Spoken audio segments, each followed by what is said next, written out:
Okay, great. Thanks. And congratulations on the win, Brian. I wanted to ask about Pedro. It's one of the few times that you've been able to have all of your designated players together, but then, excuse me, but then obviously he goes down. What's his status? And yeah. Yeah, obviously it's not a good injury, but we don't know the extent of the injury right now.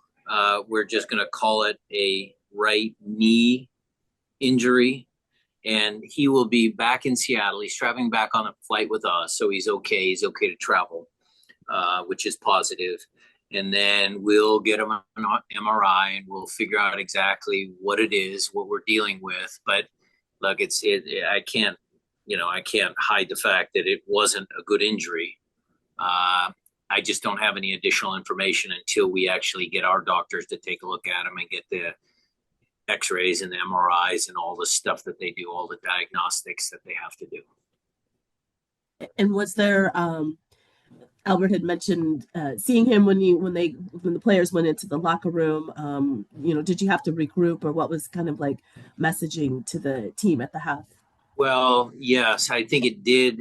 Because look, I thought we started the game pretty good, and we were getting past their press. Obviously, they needed the win, so I thought the first 20 minutes we were doing good, and then the injury kind of took some of the wind out of our sails. But we regrouped at halftime. We fixed some things, talked about some things, and obviously you saw a pretty good second half as well. I mean, I thought we were in control with large parts of the game. All right, Miles, we'll go over to you next. Hey, Brian, I'm wondering if you just talk about this as a professional business trip. You checked all the boxes, road game, you win, you gain some momentum, just from that perspective. Well, we didn't want to travel all the way across the country just to roll over. I told you guys that in the media back in Seattle.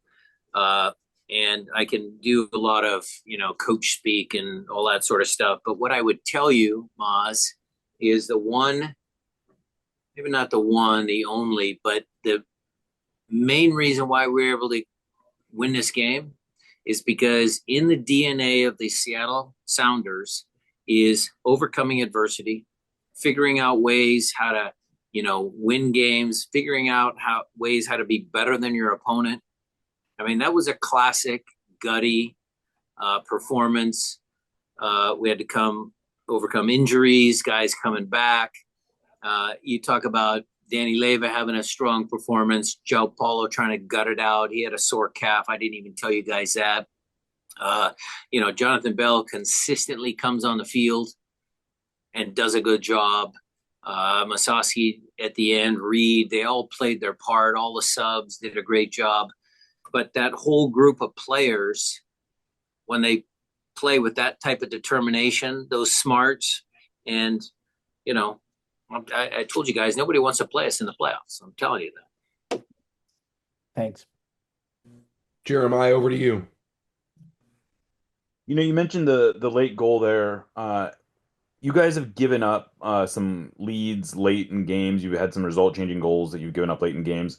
I have to imagine that it was felt pretty satisfying to, even though you gave up one to get one back this one, and to, I have to imagine this feels a little bigger than, a win that just kept you fifth in the West. I'm glad you changed that. I thought you were going to ask me about giving up a late goal and turn it into a negative.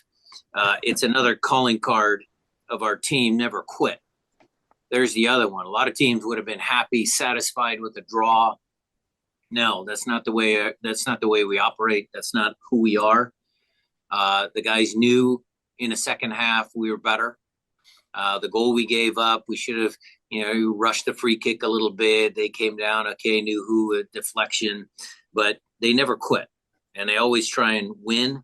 There's been plenty of times you guys have documented it. We've come back from 3-0 deficits to win, to tie, to do that sort of stuff. So that, again, is just part of the character of this team. Okay, Nico, you're up next. Nico Moreno. Hey, Coach. Just wanted to know what were you more positive about today? I mean, was it the possession that you had at times? Defensively, New York City is a team that on transition with Martinez, when he gets in front, he's very dangerous. It seemed like you guys really kept him at bay. What is it about today that really stands out for you? I couldn't comment on one thing. I think the entire team, the entire squad, I should say, tactics that the coaches implement during the training week, everything was top today. And Brian, usually for a game like this, the normal fan is wondering why, certain starters are there. Obviously, the reason that guys need minutes, they need to be, added in there. What is it that you would say that, obviously for a guy like Pedro that has been working on getting more minutes, why it was important for him to be part of today's game? What are you asking me? What is it that you would say, for any got injured because he was playing? No, that's not what I'm saying. I'm saying that normally people would ask that they would have that reasoning, because it's a game that you don't need, that is not necessary for that's a silly question because Pedro was playing extremely well. He was going like this after his, the tendonitis that he had in his knee. And so there's nothing wrong with him coming here. He wants to play. He's a young man that has, ever since he came here to Seattle, has wanted to prove himself to the fans, to his teammates, to his coaches. He's a great kid. I mean, that kid would cut off his right arm to help the team. So he deserves to be playing when he's healthy and fit. True, there's competition. It's pro sports, I get it. But, I mean, kid deserves to play. Yes, just to clarify, wasn't my question. Is just I wanted that to be out there, that I know that you knew what you wanted to get out of him today. Okay. Well, okay, I still don't understand your question. So I don't understand.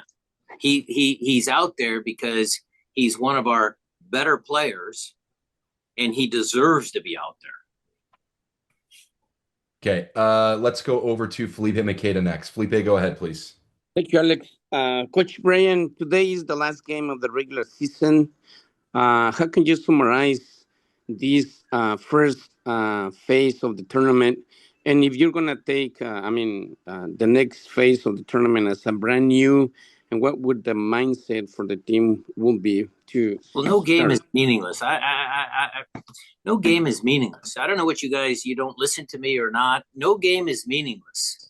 The first part of the season, from the first game of the season to the last game of the regular season to the Leagues Cup to the Club World Cup, every game for this club is important. Every tournament, Cascadia Cup, Open Cup when we play, every game is important. I don't know. All right, we have time for maybe one or two more. Jeremiah, did you have a follow-up? No, I'm good. Okay, I think we'll leave it there. I'm not seeing any first. Actually, no, pause on that. Sorry, Brian. I think Jada has one. I just want to, as far as be clear with Christian and Obed and Georgie, I think you said Georgie, excuse me, had a personal reason to be home. Is there why were they left off of the game day roster? Jada, thank you for that question. Christian and Obed, it was just due to rest. Georgie had a family issue, that he got late to Seattle. He didn't land until after the team had already left for New York. So that was my decision, just to leave all three of those players home. Thank you.